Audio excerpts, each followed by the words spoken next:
عزیزان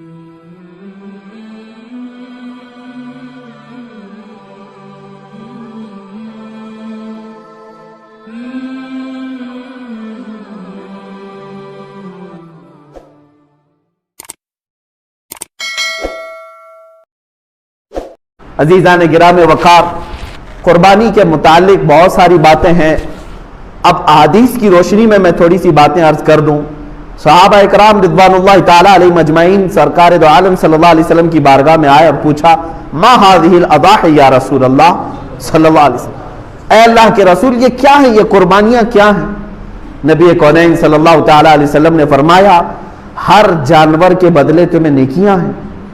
صحابہ نے پوچھا اگر ہم اون والا یعنی جو بھیڑ ہوتی ہیں بہت سارے بالوں والا بکرا اگر ہم ذبح کرتے ہیں تو کیا اس میں بھی ثواب ہے؟ اللہ کے نبی صلی اللہ علیہ وسلم نے فرمایا اس کے ہر بال کے بدلے ایک نیکی ہے۔ اس جانور کے جسم پر جتنے بال ہیں ہر بال کے بدلے تمہیں ایک نیکی ہے۔ خود اپنی صاحبزادی سیدہ کائنات فاطمہ الزہرا رضی اللہ تعالی عنہا کو حضور اکرم صلی اللہ علیہ وسلم فرماتے ہیں اے فاطمہ اٹھو، اپنی قربانی کی جگہ پر آؤ۔ جب قربانی کرنی تھی کہا کہ تم آؤ، کھڑی ہو جاؤ اور دیکھو، گواہ رہو قربانی کے۔ انہوں نے پوچھا کہ کیوں یا رسول اللہ صلی اللہ علیہ وسلم؟ حضور اکرم صلی اللہ علیہ وسلم نے فرمایا قربانی کے جانور کا خون کا قطرہ زمین پر گرنے سے پہلے مولا سابقہ گناہوں کو معاف کرتا ہے، تمہارے گناہ معاف کر دیے جاتے ہیں۔ تو حضرت فاطمہ نے یہ بھی پوچھا یا رسول اللہ صلی اللہ علیہ وسلم یہ صرف اہل بیت کے لیے ہے یا سارے مسلمانوں کے لیے؟ رسول کریم صلی اللہ علیہ وسلم نے فرمایا فاطمہ میرے گھر والوں کے لیے خاص ہے اور تمام مومنین کے لیے عام ہے، سب کے لیے ثواب ہے کہ تم اپنے جانور کو ذبح کر رہے ہو تو پھر اس کے خون کے قطرے زمین پر گرنے سے پہلے تمہارے سابقہ گناہ بخش دیے جاتے ہیں۔ اب قرآن کی آیت کی طرف بھی اگر آپ آؤ، 17ویں پارے میں سورۃ الحج میں اللہ تعالیٰ فرماتا ہے لَن يَنَالَ اللَّهَ لُحُومُهَا وَلَا دِمَاؤُهَا، تمہارا گوشت اور تمہارا خون اللہ تک نہیں پہنچتا ہے، یہ گوشت اور خون نہیں پہنچ رہا ہے، وَلَٰكِن يَنَالُهُ التَّقْوَىٰ مِنْكُمْ، بلکہ اس کے ذبح کرنے کے وقت جو تمہارے دلوں کی نیت ہے وہ اللہ کو معلوم ہے، اسی پر تمہیں اجر و ثواب ہے۔ تم کس لیے کاٹ رہے ہو؟ گوشت کھانے کے لیے کاٹ رہے ہو یا اللہ کا تقرب حاصل کرنے کے لیے، اللہ کا قرب حاصل کرنے کے لیے؟ آپ سوچتے ہوں گے ایک جانور کو ذبح کر کے اللہ کا قرب کیسے حاصل ہوتا ہے، کیسے اس کے قریب ہوتا ہے آدمی ایک جانور کو کاٹنے؟ میرے عزیزو یہ بھی میرے رب کا احسان ہے۔ کیا ہے جانتے ہیں؟ در حقیقت قربانی تو اپنی جان کی ہونی چاہیے تھی۔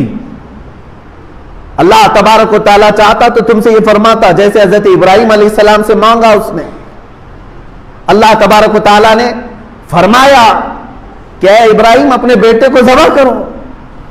حکم تو یہ ہو سکتا تھا کہ اے امت مصطفیٰ کے مسلمانوں تم اتنے سال جیو ہو، 25 سال کی عمر ہو جائے تو آؤ اپنی گردن دے دو، 40 سال کی عمر ہو گئی ہے تو آؤ قربان گاہ میں اپنے آپ کو کٹوا دو۔ کہیں یہ حکم نہیں فرمایا، بلکہ حقیقی قربانی جو ہے وہ اپنی جان کی تھی۔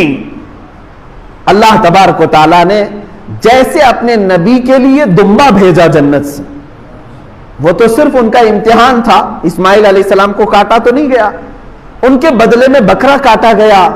تو رب تبارک و تعالیٰ نے فرمایا اب امت مصطفیٰ کے لیے بھی بلکہ تمام مومنین کے لیے بھی یہی حکم ہوگا کہ تم کاٹو گے اپنی طرف سے کوئی بکرا یا جانور، لیکن مولا تعالیٰ کی طرف سے تمہاری خود کی قربانی سمجھی جائے گی، تم نے خود قربان کیا ہے۔ اور یہ تصور کب آتا ہے جانتے ہیں آپ؟ قربانی کا جو اصل مفہوم ہے، ظاہر سی بات ہے اب کے زمانے میں یہ تھوڑا سا مشکل ہے۔ جیسے ہم حصوں والی قربانی لیتے ہیں، ہمارا بیل کہاں کٹا ہم کو پتہ ہی نہیں چلتا ہے۔ اصل جو قربانی ہوتی تھی وہ ہمارے اپنے پالے ہوئے جانوروں کی ہوتی، یا ذبح کرنے سے چند دن پہلے لائے جاتے تھے۔ اور اس کے آداب میں یہی ہے کہ اگر تم قربانی کا کوئی جانور لائے ہو تو اسے اچھا کھلاؤ پلاؤ اور اس کو سجا کر کے رکھو، اس سے محبت کرو۔ حتیٰ کہ بہت سارے ایسے بزرگ ہیں جنہوں نے یہ بھی فرمایا کہ اسے نہلاؤ دھلاؤ، تمام جانوروں سے اسے الگ کچھ نشانی ڈال کر کے رکھو۔ اور پہلے کے دور میں ہار پہنائے جاتے تھے ان جانوروں، ان کو الگ رکھا جاتا تھا اور سارے لوگ جانتے تھے کہ یہ قربانی کا جانور ہے. ہار پہنا کر کے انہیں الگ رکھا جاتا تھا. اسی سے قلادہ ہے، جیسے عرب میں بھی حج کے لیے جب صحابہ آتے تھے تو ہار پہنا کر کے جانوروں کو قربان گاہ لاتے تھے مینا میں. ان جانوروں کے ساتھ یہ سلوک کیوں کرایا گیا؟ انہیں صبح شام دوپہر ان کے کھانے پانی کو دیکھو، ان کے اوپر تم ہاتھ پھراؤ. دو باتیں، ایک تو میرے آقا صلی اللہ علیہ وسلم فرماتے ہیں قیامت کے دن یہ جانور اپنے سینگ، اپنے کھر، اپنے گوشت، اپنی کھال کے ساتھ آئے گا، ان تمام چیزوں کے ساتھ آئے گا اور رب تعالیٰ سے فرمائے گا اے مولا تیرا قرب حاصل کرنے کے لیے اس نے مجھے تیرے دربار میں ذبح کیا، اے کریم خدا اب اسے جہنم کی آگ سے تو حرام فرما دے. مولا اس جانور کی اس بات پر تم پر سے جہنم کی دوزخ کی آگ کو حرام فرما دیتا ہے. یہ بھی حدیث پاک میں ہے کہ یہ جانور تمہاری سفارش کے لیے آئے گا. پہلا یہ. دوسری بات یہ ہے کہ جب تم پالتے ہو، اسے پانی پلایا، اسے کھانا کھلایا، اسے سجایا، اسے ہار پہنایا، اور ظاہر سی بات ہے جب کسی سے محبت ہوتی ہے تو اس پر چھری چلانا معمولی بات نہیں ہے. اب یہی چیز دیکھی جاتی ہے.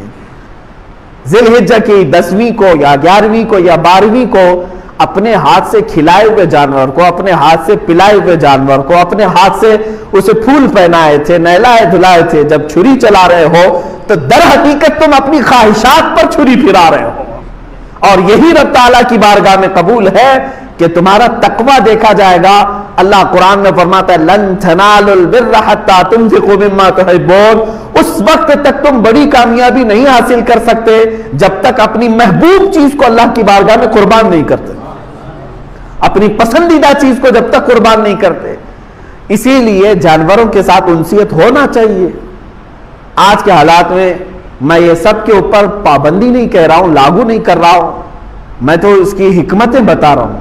جس کے لیے ممکن ہے وہ کرے اور جس کے لیے ممکن نہیں ہے ظاہر سی بات ہے وہ دور دراز میں بھی قربانیاں کرتے ہیں، وہ جائز ہے. مثال کے طور پر یہاں بیٹھ کر کے اگر کوئی مکہ مکرمہ میں قربانی کا اپنے کسی وکیل کو بنایا ہے، وہاں اگر اس نے قربانی کیا تو تمہاری قربانی ہو جائے گی.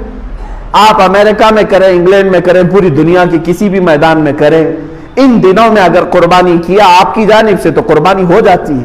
لیکن جو حکمتیں ہیں وہ اپنے پالے ہوئے جانور کے ساتھ اس کی زیادہ ہے، کیونکہ اس وقت آپ کی خواہشات کو آپ ذبح کر رہے ہیں.